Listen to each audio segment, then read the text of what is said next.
Hello everyone, I'm Phoenix Tremaine, and this is my review of Ruthless, Episode 2, The Precious Jewel.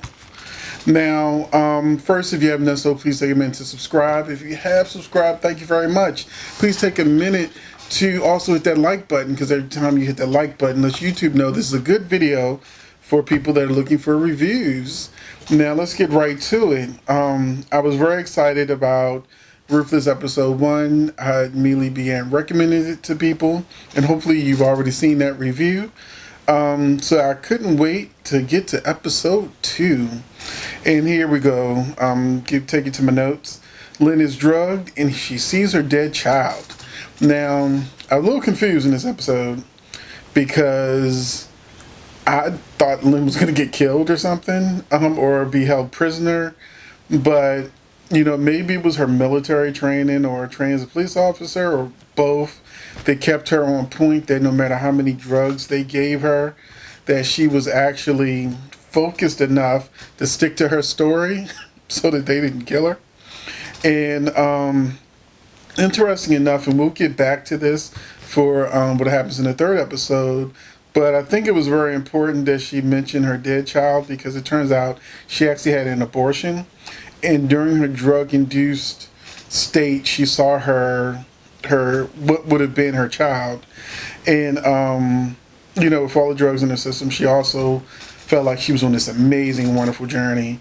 And we didn't know what happened to her until the end of the show. So then we also had Callie, who still wants to go home. And then Ahaz changes her name to Ruby. So it's just like slave masters, your name ain't Kunta Kinte, So he decides that Callie is now named Ruby, and the girl resists, but her mother gets her to stop and eventually take her away, letting her know she'll love the compound. Ruth becomes an elder, and there's an interesting scene where she's being washed.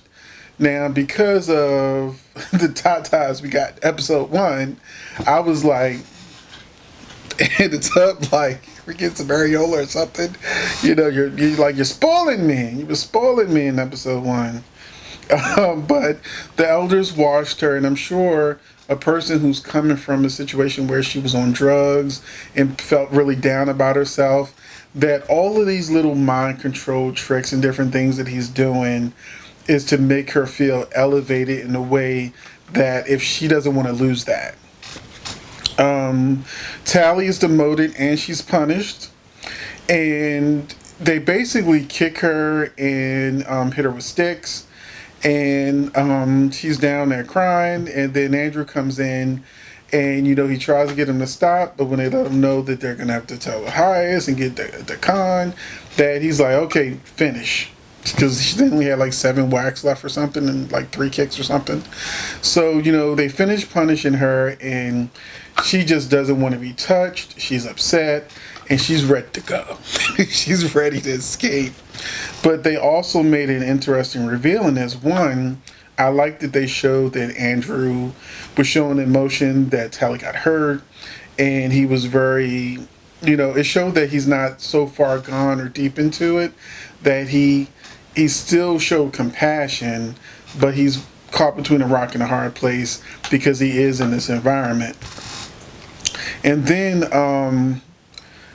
just when you start to feel for like Andrew and Tally and this potential romance that could blossom into something a little bit more, you find out he's got a wife and a kid.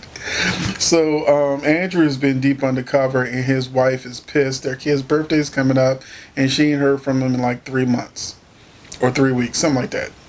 And I think it was 3 weeks.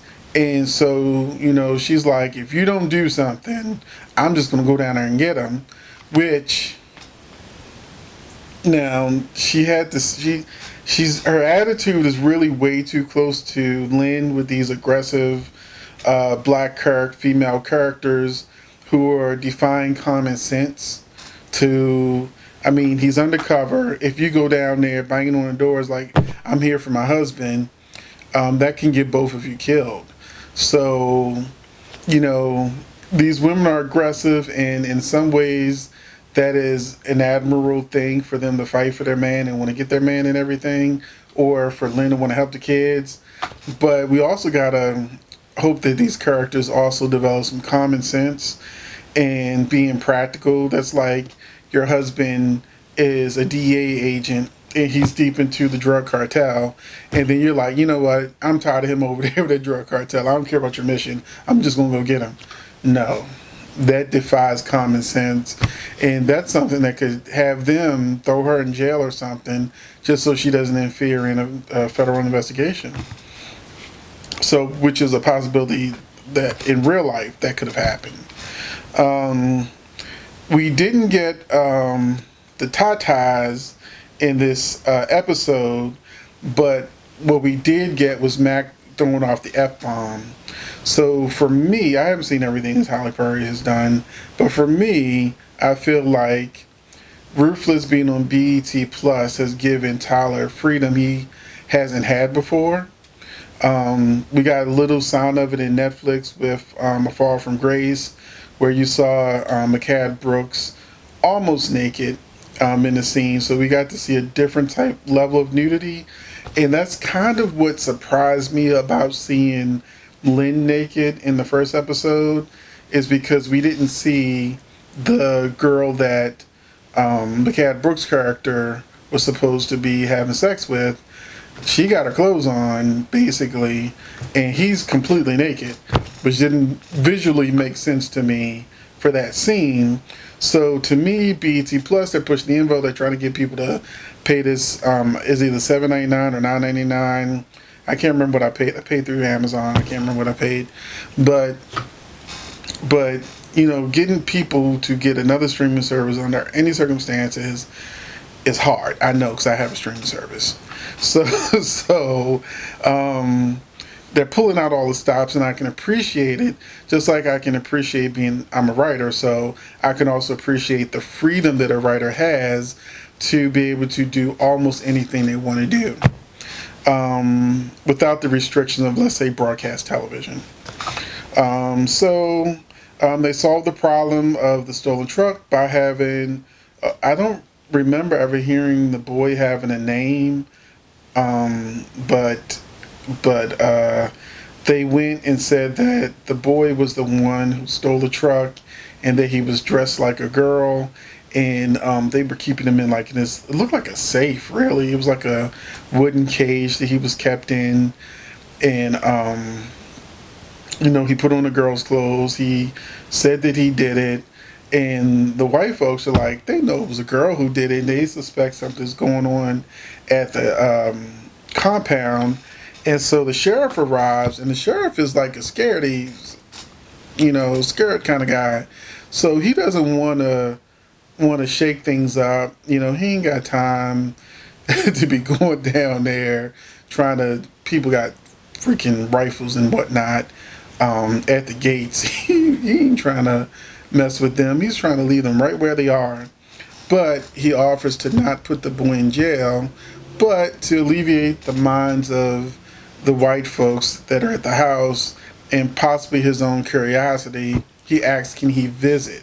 And like Hans is like, sure, you can visit, which will eventually become a big thing.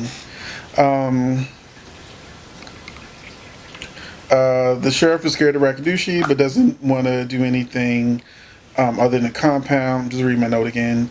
Lynn turns up at the home and shows that use of an interesting... Okay, this is what my note was trying to say. Okay, so we didn't know what happened to Lynn, so I was genuinely shocked when she was at the house when her husband got there, and it was beautiful and visually stunning. Her bathed in the purple lights, the flowers, even the colors of the different drugs he was blowing in her face. It was just a scene that kind of caught me off guard. So I loved it in a cinematography way. You know, the art director, once again, I said, did a good job. I don't know if it's Tyler himself or you know, who came up with that concept. But even in A Fall from Grace, I thought the the firefly scene was very nice, as well as the colors outside of the I almost say cafe, the restaurant they were at, the diner they were at. I love those colors, and I also love the firefighter. I used to be a firefighter. Firefly scene. I really enjoyed that too. So I've noticed in the first episode where they bathed Lynn and her husband in this blue light. So there's like dark shadows and it bathed in this blue light. And I like the comparative and the contrast. So I feel like more attention is being put into detail when it even comes to the scenes. So I'm really happy with that. Keep it coming. And when they find Lynn, he puts her in the shower and tries to wake her up and things like that. And like I said, I was a firefighter. And when we come to the scene when somebody's OD'd or whatever, well, that's one of the first signs we know what's going on. Is because, like, why are they wet? Why are they in a bathtub full of ice? Why are their clothes like this? What's going on? There's ice everywhere. And that's what a lot of people do when people OD. They put them in the cold water. They try to wake them up. And that's what her husband tried to do to her. He then got notified by Green, can't remember his name, but the other FBI agent. I remember Matt calling him Green and telling him that there's a van out there that they're watching, that I'll take her, and you need to just be cool and meet me at the hospital. So all of that went down. And that's pretty much where we left off in episode 2. I'm good. That's all of my notes.